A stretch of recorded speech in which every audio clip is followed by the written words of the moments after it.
Hello बच्चों, MR best education में आप सभी लोगों का स्वागत है। आइए इसके पिछले वाले वीडियो में हम एक दिन पढ़े थे क्रिस्टलीय ठोस और अक्रिस्टलीय ठोस के जो 22 महत्वपूर्ण वस्तुनिष्ठ प्रश्न था उसका चर्चा हम लोग कर चुके थे। इस वीडियो में 7 प्रश्न और छूट गया है। उसी वीडियो का जो प्रश्न है, आज ये दूसरा वीडियो है ठोस अवस्था का, तो इसमें हम कवर करेंगे। 22 गो हमारा ऑब्जेक्टिव प्रश्न हो चुका था। आज से हम लोग 23 ले शुरू करेंगे और 30 पर इसको ख़त्म कर देंगे और पहला पाठ का हमारा ऑब्जेक्टिव समाप्त हो जाएगा। यदि आप इस वीडियो पर नए हैं तो आप पार्ट 1 प्लेलिस्ट में जाकर ये 12th क्लास का जो पूरा चैप्टर वाइज है, पहला पाठ का दूसरा पाठ का, तो पहला पाठ का पार्ट 1 देख लीजिए और तब ये दूसरा पाठ देखिएगा। ठीक है, चलिए 23 नंबर प्रश्न है। 22 हम लोग कर चुके थे। 23 कह रहा है कि x तथा y तत्वों से निर्मित यौगिक घनीय संरचना में क्रिस्टलित होता है, जिसमें x परमाणु, यहाँ ध्यान दीजिएगा, x परमाणु घन के कोने पर तथा y परमाणु फलक के केंद्र पर उपस्थित है। तो यौगिक का सूत्र बताना है। इस यौगिक का सूत्र बताना है। इस यौगिक में X परमाणु है और Y परमाणु है। तो X परमाणु जो है वो घन के कोना पर है। तो कोना पर परमाणुओं की हिस्सेदारी हम पढ़ चुके थे उसमें कि क्या होता है, 1/8 × 8 होता है। तो ये कट के क्या हो जाएगा, 1 हो जाएगा। तो ये X का X ही हो गया। चलिए अब देखिए, तथा Y परमाणु जो है फलक के केंद्र पर है। तो Y परमाणु फलक के केंद्र पर है, तो फलक पर परमाणुओं का हिस्सेदारी क्या होता है, तो 6 गो फलक होता है या 1/2 हिस्सेदारी होता है। तो द्वितीय 6। तो X कोना पर है तो एक हिस्सेदारी 1 ही आ रहा है। और Y का कितना आ गया, 3 गो आ गया। तो एक सूत्र क्या हो जाएगा, XY3।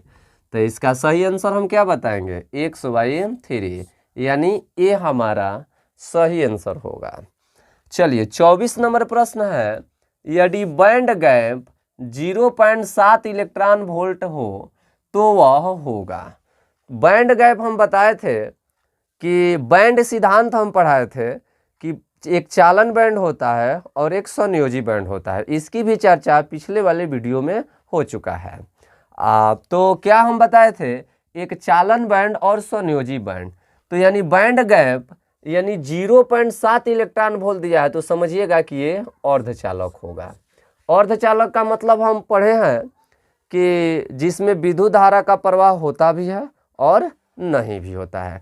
यदि 0 डिग्री केल्विन पर रहता है, तापमान 0 डिग्री केल्विन रखते हैं, तो इसमें विद्युत धारा का प्रवाह नहीं होता है। तो वह अर्धचालक उस समय किसका अचालक की भांति व्यवहार करेगा।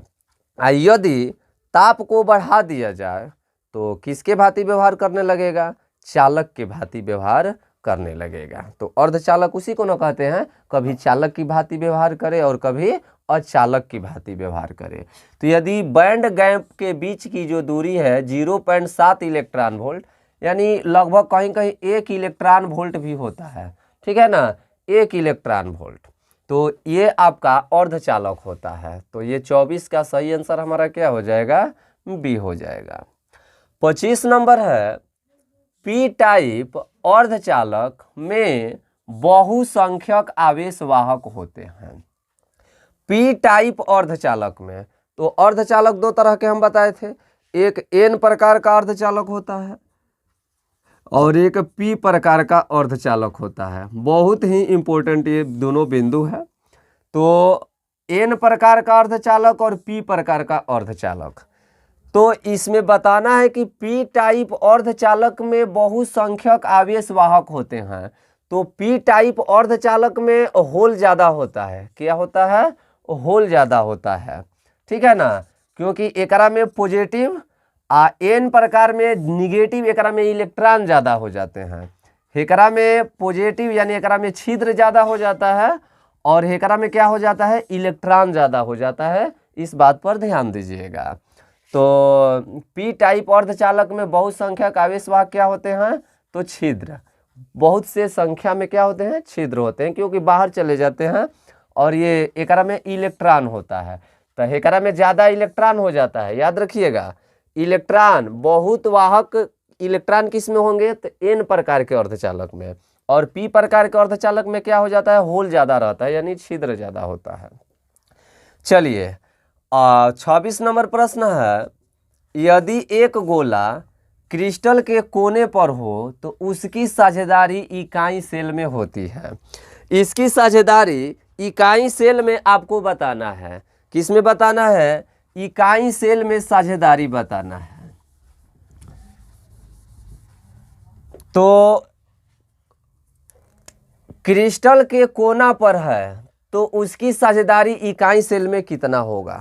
तो हमेशा याद रखिएगा 4 गो बिंदु, कोना पर यदि कहेगा तो 12.5% इकाई सेल में हिस्सेदारी होता है गोला का।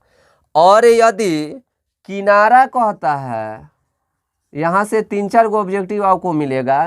किनारा कहेगा तो समझिएगा 25%।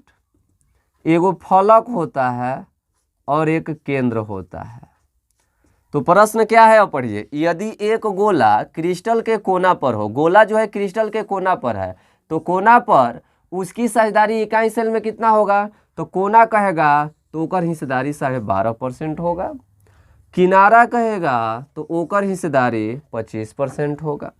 फलक कहेगा तो उस पर हिस्सेदारी 50% होगा। और केंद्र कहेगा तो इस पर हिस्सेदारी 100% होगा। ठीक है। तो इस प्रश्न से आप कितने क्वेश्चन पकड़ सकते हैं, 4 क्वेश्चन पकड़ सकते हैं। ठीक है ना। तो हमारा 26 का सही आंसर क्या होगा, ए होगा। कोना कह रहा है ना, तो हम ए पर मारेंगे। यहीं यदि किनारा कहता तो 25% मारते, फलक कहता तो 50% मारते, और केंद्र कहता तो 100%। चलिए आगे बढ़ते हैं। अगला प्रश्न देखिए। तब तक क्या कह रहा है, कह रहा है कि जर्मेनियम अर्धचालक के साथ उपस्थित एएस है। ठीक है ना। आर्सेनिक यानी जर्मेनियम अर्धचालक होता है, शुद्ध अर्धचालक जर्मेनियम होता है, सिलिकॉन जर्मेनियम होता है। तो उपस्थित आर्सेनिक है, तो एकरा में उपस्थित आर्सेनिक है जिसको डोपेंट कहते हैं। क्या कहते हैं, डोपेंट कहते हैं। आप इसको याद रखिएगा, बहुत इंपॉर्टेंट क्वेश्चन है। 28 नंबर प्रश्न है, क्रिस्टल जालक में आयोडीन के अणु खाली स्थान द्वारा बंधे रहते हैं। क्रिस्टल जालक में आयोडीन के अणु किसके द्वारा बंधे होते हैं, द्विध्रुव द्विध्रुव अन्योन्य क्रिया की सहसंयोजक बंध के द्वारा, कि कूलाम बल के द्वारा, नहीं, ये लंदन बल के द्वारा बंधे होते हैं। आयोडीन के अणु यानी A2 जो हैं, I2, तो I के बीच जो लगने वाला बल है इसको लंदन बल बोलते हैं, या अंतराण्विक बल बोलते हैं, या अंतराण्विक आकर्षण बल बोलते हैं। ठीक है ना। तो ये हमारा हुआ लंदन बल, इसी को बोलेंगे, यानी ए होगा। 28 का हमारा क्या हो जाएगा, ए हो जाएगा। 29 नंबर प्रश्न है, क्षारकीय धातु हैलाइडों के रंगीन होने का सामान्य कारण क्या है। रंगीन काहे होता है, तो ये बताया था ना अभी कि पी टाइप अर्धचालक में होल ज़्यादा हो जाता है, तो उसी में से एफ केंद्र का निर्माण होता है। ठीक है ना। तो याद रखेंगे कि क्षारकीय धातु हाइलाइडों के रंगीन होने का सामान्य कारण है एफ केंद्र। क्या होता है, एफ केंद्र। चलिए अब यहाँ 30 नंबर प्रश्न है। ये 30 नंबर प्रश्न यदि आप पहला वीडियो देखे होंगे इसका, तो आप इसका उत्तर बता सकते हैं। ठीक है।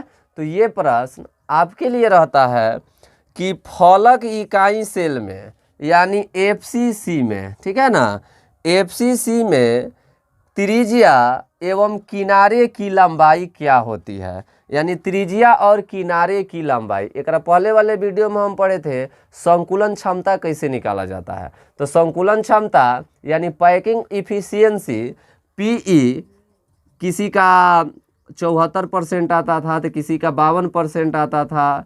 तो ये निकाला जाता था जब तक हम R और किनारे यानी A और R में जब तक संबंध नहीं निकाल सकते हैं, तब तक हम संकुलन क्षमता की गणना भी नहीं कर सकते हैं।